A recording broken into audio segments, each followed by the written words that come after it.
4월 27일 모내기 10일 전인데 벌써 논뚝이 무성해졌습니다.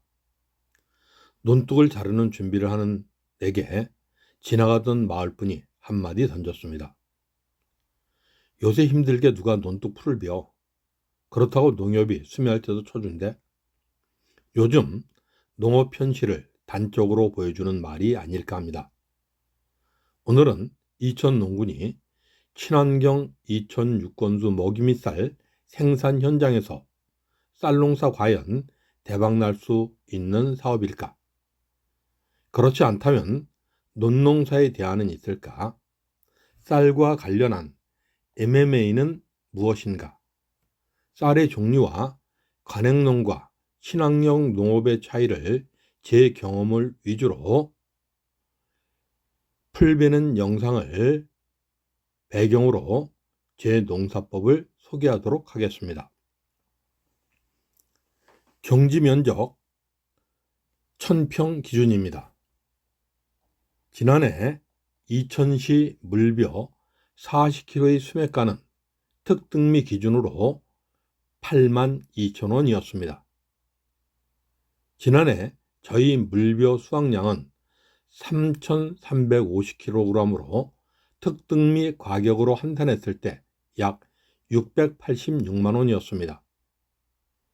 여기에 농사 부대 비용, 로터리, 이양기, 콤바인, 사용값, 퇴비, 모팜값, 기름값 등 들어간 비용 130만원을 제하면 소득은 556만원이 됩니다. 다음은 MMA에 관한 이야기입니다. MMA는 미니멈 마켓 액세스의 약자로 최소 수입 의무 물량제를 말합니다. 쌀 등 주요 농산물 시장을 개방하면서 국내 시장의 충격을 최소화하기 위해 전면 개방이 아닌 최소한의 개방폭을 규정하는 제도로 우리나라는 1995년 우루과이 라운드 당시 MMA 폭을 1%에서 시작했으나 10년이 지난 2005년에는 4%까지 확대하게 됐습니다. MMA는 다자간 무역 협상을 통해 쌀 등 주요 농산물 시장을 개방하면서 국내 시장의 충격을 완화하기 위해 전면 개방은 아니더라도 적어도 어느 정도는 수입해야 한다는 최소한의 개방을 의미하는 것입니다. 다음은 세계에 분포하는 쌀인 인디카 쌀과 자포니카 쌀에 대해 간략하게 말하겠습니다. 인디카 쌀은 전 세계 쌀의 90% 이상을 차지하며 모양이 길쭉하고 찰기가 없어 밥을 지었을 때 후 불면 밥알이 분리될 정도로 분리되는 특징이 있습니다. 이 쌀의 아밀로스 함량은 25% 정도로 동남아에서 주로 재배하고 있는 품종입니다.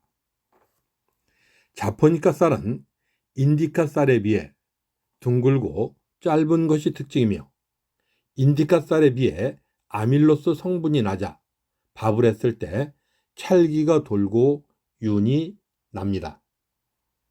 자포니카 쌀은 한국, 중국, 일본, 미국 등에서 주로 재배됩니다. 아밀로스는 쌀이 찰기를 나타내는 말로 함량이 높으면 찰기가 없고 함량이 낮으면 찰기가 많은 것입니다.